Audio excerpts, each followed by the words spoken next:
Hello, and thank you for taking time this weekend to join us here on KREM 2 News. I'm Cody Proctor, and this is the KREM 2 News Weekend Review.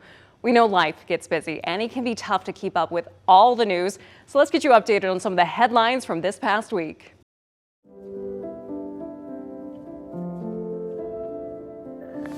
Inside this courtroom, survivors got the chance to say their piece, knowing it held no sway over what happened here. There is no dispute over the outcome of what's going to be occurring today. The court has no discretion. Judge Julie McKay made clear Wednesday morning she had no choice but to release Kevin Coe under state law. But she did have a choice whether to hear what survivors of his crimes had to say. And he had told me during that night that he was going to kill me before he let me go. I had a tendency to believe him based on how badly he beat me. Shelley Monahan Kane was the only one who let her statement be recorded. She says Coe raped her in September 1979, and she hasn't been silent since. If we were able to talk to Fred Coe in person, I would beg him to get help. I would beg for him to admit what he did, to ask forgiveness. Coe waived his right to be present for the hearing and did not hear their words. But some survivors still addressed him directly, calling him the worst of the worst. While some forgave him, one woman said he's a psychopath, something that won't go away with age. Is Mr. Coe mentally ill, and is he dangerous? Coe's release after 4 decades is based on a 2024 psychological evaluation that found the 78-year-old no longer meets the criteria to hold him as a sexually violent predator due to failing health. And we all know that even when he walks out of McNeil Island, he will never be free unless his last breath is what he does by asking God forgiveness. With a signature from the judge, Frederick Kevin Coe walks free. While your statements may not have an impact on the proceeding, I can guarantee you personally, I will leave here with a hole in my stomach and a hurt heart, because the words do mean, and they do have impact, at least on me personally. We've learned Coe will be taken to an adult group home on the west side of the state, but he can walk out whenever he chooses to. Shannon Mowdy, KREM 2 News. Right after the hearing ended, Spokane County Prosecutor Preston McCollum spoke privately with the survivors. He told me right now he's feeling frustrated and disappointed that the current law is allowing for Kevin Coe's release. The legacy that Coe has left on this community is a dark one. The frustration that I have when somebody who's such a prolific offender is released is that it leaves everybody wondering why. It leaves them wondering, why do we go through this process? Why do we spend hundreds of thousands and tens of millions of dollars prosecuting somebody, incarcerating them, and then only to have them released at the end? Now, to be clear, the Spokane County Prosecutor's Office does not have jurisdiction over sexually violent predator cases like this one. The state handles those. Now, when I asked the prosecutor what we could expect to see formulate from his frustration, he said advocacy. Advocacy and in changing statutes for the better, advocacy moving forward when we're discussing legislation that impacts crime victims, that impacts offender sentences. And so that is an area that I believe very strongly about. The Spokane Superior Court is also weighing in on the ruling. In a press release, the court says it respects how the cases involving Kevin Coe profoundly affect the Spokane community, especially the victims and their families. Adding there was no dispute between the parties for the court to resolve, and that lawyers have an ethical obligation to not pursue cases when they cannot legally prove their case. The county prosecutor hopes this case shows the public how critical the need is for new legislation. Reporting from the Spokane County Courthouse, Amanda Rowley, KREM 2 News. Welcome back, everyone. I'm joined here at the set by longtime criminal defense attorney Jeffrey Feiner. Jeffrey, thank you for joining us. Just so folks know, you were actually in Spokane practicing law toward the end of the Coe case. At the very end of the case, and I ended up taking employment with part of the firm that was handling the case, so it was still really fresh. You're familiar kind of with the facts of the case? I'm very familiar with the facts. So fast forward to today, Kevin Coe effectively released to a group home. I'm curious of your reaction to what happened today. Well, it looks like the end of a long saga, and it may be the end of a long saga, although there are some restrictions still on him. One of them he has to file as a sex offender. And if he fails to do that, he will be picked up and his release will be reversed. For how long is hard to say. But for the most part, if he behaves, if he files, if he doesn't get into trouble, the criminal law aspect of this and the civil confinement aspect, it's over. We're talking more than 40 years ago when this all happened. Can you take us back to that time period and give us a sense of just kind of the fear in Spokane, and in particular the South Hill, when these crimes were happening and nobody knew who was committing them? Well, I was moving to Spokane when that was happening, and I read in People magazine about part of it, and it was alarming. But the atmosphere on the South Hill in the families that I knew, the people that I knew when I first moved to town, had turned into terror. My boss, a local lawyer who represented him, said before the arrest, his wife wouldn't take the garbage out because going outside unescorted was a risk. And I think that it had permeated throughout not just the South Hill, but principally there. And it was a city under a siege from one guy.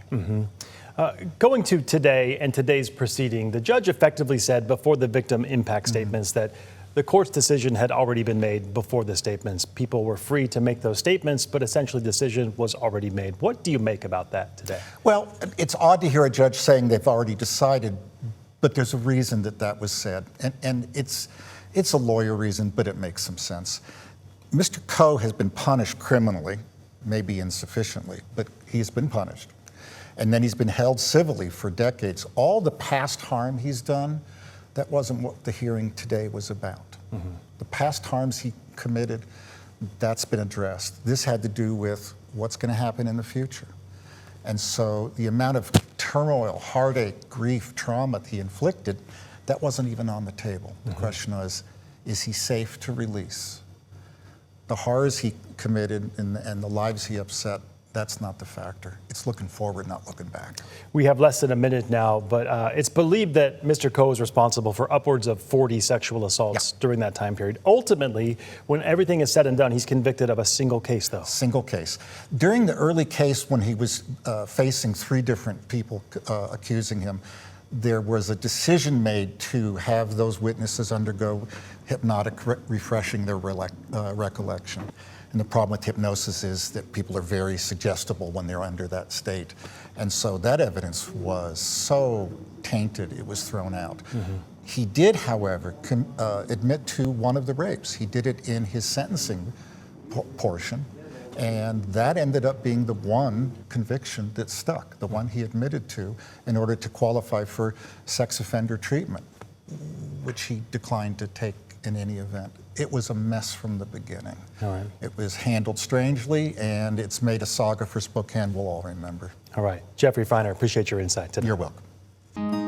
As we go to break, here's a check of your forecast.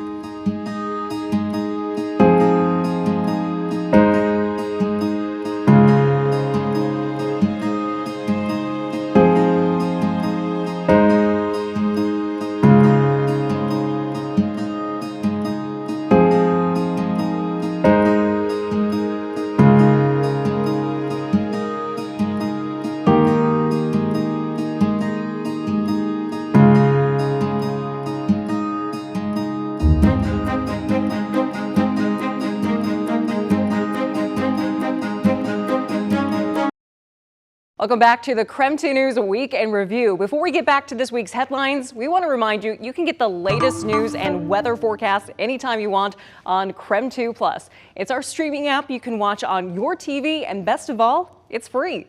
We hope you'll check it out, but now let's get back to the Week in Review. While Wallet's criminal history is extensive, his relationship to the house here on 34th Avenue goes back 16 years when he pled guilty to locking a 15-year-old runaway girl in his bedroom. That girl is now in her 30s and lives in the house where the shooting happened. Back in 2009, court documents show Wallet pled guilty to unlawful imprisonment and possessing sexually explicit photos of a minor after locking the teen away and using a camera to monitor her. Court documents say he physically harmed her for 2 months before she was found. Wallet was then sentenced to 2 years in prison. After serving his time, court documents say Wallet landed himself back in prison for holding a pocket knife to his former girlfriend's throat in front of a police officer. He served 22 months for second-degree assault and unlawful imprisonment. After being released, he assaulted a new girlfriend in front of her 9-year-old daughter. Documents say when officers got to the scene, he pulled out a knife. He was later arrested and sentenced to 3 years in prison. Wallett's last run-in with the law was in 2017. An affidavit of fact says he was shot multiple times by officers after escaping from Providence Holy Family Hospital, stabbing himself multiple times and then charging at officers with a knife. Wallett was charged with 6 counts of assault but was acquitted by reason of insanity. He was later admitted to Eastern State Hospital in 2018. Records show Wallett was discharged last year and was following up on his required check-ins when the shooting happened on September 24th. The victim, who lives at the house, says she initially lent Wallett her car and he was returning it when the shooting happened. The family of the third person involved in the shooting confirmed with me that he is no longer in the ICU and should be heading home soon. The homicide is still under investigation. In Spokane, Christian Garza, KREM 2 News. The Spokane County Medical Examiner identified 24-year-old Sethaniel Bunch as the suspected shooter. Initial reports say a deputy used deadly force to stop the suspect, but today the Medical Examiner's office confirms Bunch died by suicide. Now, on the night of the shooting, the Spokane County Sheriff's Office says Bunch started a fire in a field outside a Medical Lake grocery store. We now have new video from that store showing the suspect approach the main doors, realize they're locked, and walk away. Now, down the road, he later went into a home with a rifle and fired several rounds. Later that night, deputies say Bunch went to Eastern State Hospital and shot and killed a security guard. Today, the Medical Examiner's office also confirmed that woman's identity as 57-year-old Colleen Bass. And just in this afternoon, the Spokane County Sheriff's Office released the name of the deputy who shot the suspect Saturday at Eastern State Hospital. Deputy Evan Flanagan is a patrol deputy who joined the Sheriff's Office 3 years ago. He was a lateral deputy hire with 6 years of previous experience. Following the deadly shooting last weekend, the Sheriff's Office put Flanagan on administrative leave. Now, we still don't know the motive behind this deadly shooting, but tonight the SEER team continues to investigate what happened. In the newsroom, Amanda Rowley, KREM 2 News.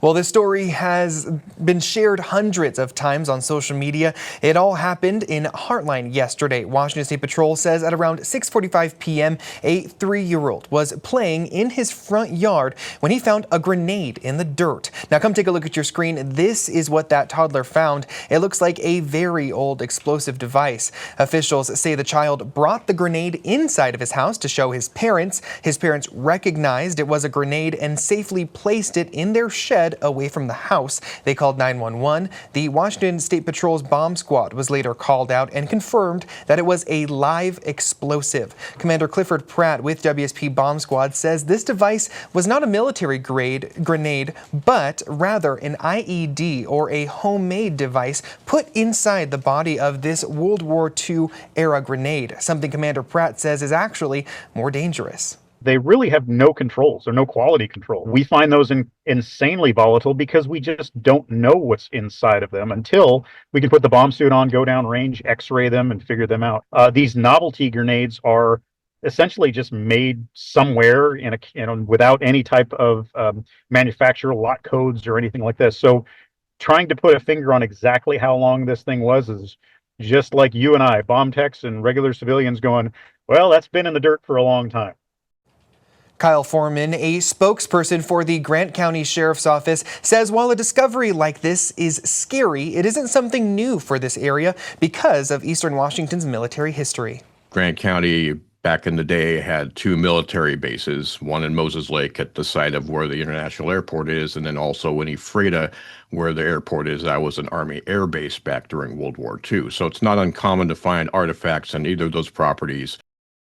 WSP says once the bomb squad was on scene, they examined the device and eventually destroyed it. Officials with both WSP and the Grant County Sheriff's Office say they're glad everyone is safe. They also want to reiterate that if you or your family come into contact with any sort of device like this, to call 911 immediately. In the newsroom, Christian Garza, KREM 2 News.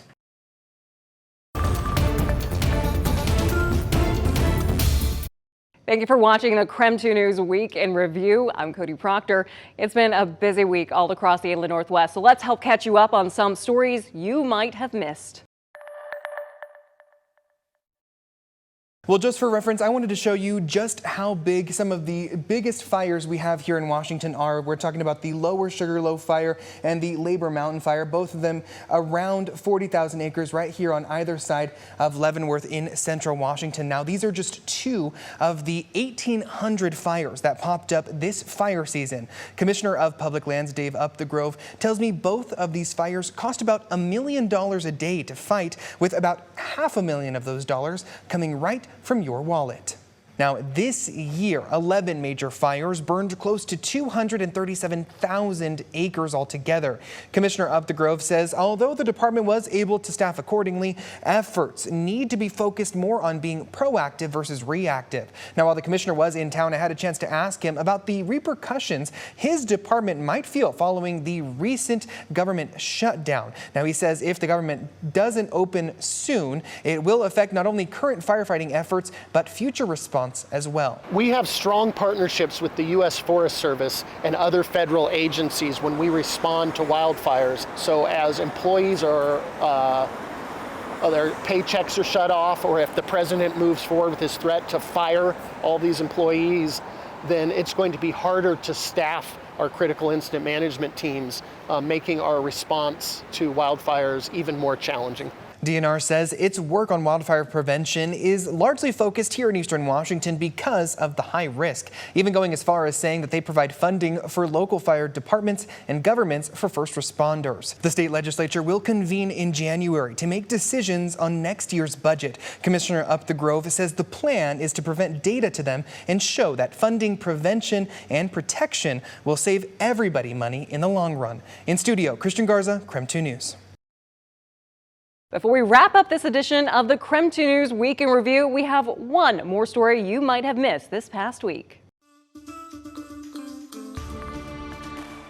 Starting in 2026, Washington lawmakers will make the state minimum wage $17.13 an hour. The reason? State law requires the Department of Labor and Industries to calculate what the wage should be depending on the rate of inflation. Based on LNI's research, they found a 2.8% increase in minimum wage from $16.66 to $17.13 is necessary. However, the nonprofit Greater Spokane Incorporated says the increase will hurt the near 700 businesses they help serve. It's the combination of business costs, with labor being a significant piece of that, that makes it really challenging for small businesses, and really challenging in a time where we need employers to be able to both hire and maintain their workforce. Alicia Benson's the CEO of GSI. She says the increase negatively affects startups and small businesses, and the timing of the announcement makes it more difficult for owners to adapt. Getting it only in the beginning of Q4 does not leave businesses, and particularly small businesses, very much time to plan or adjust to whatever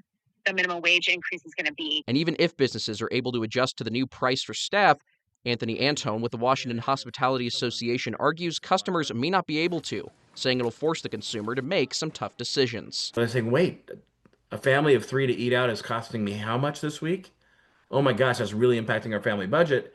And they're making different decisions, and they're really being price resistant. He fears it will lead to even tougher, more permanent decisions from business owners statewide. If it's going to cost this amount, maybe we need to see a reduction of 10 to 15% of the state's restaurants and then redistribute the traffic so we can survive. I'm hoping that we find other answers. It's a growing concern both Benson and Antone feel will not help the economy, but both will continue voicing their concerns into the new year and new minimum wage. Thank you for joining us for the KREM 2 News Week in Review. Be sure to keep it here for more news and weather updates throughout the weekend. I'm Cody Proctor. Thanks for watching.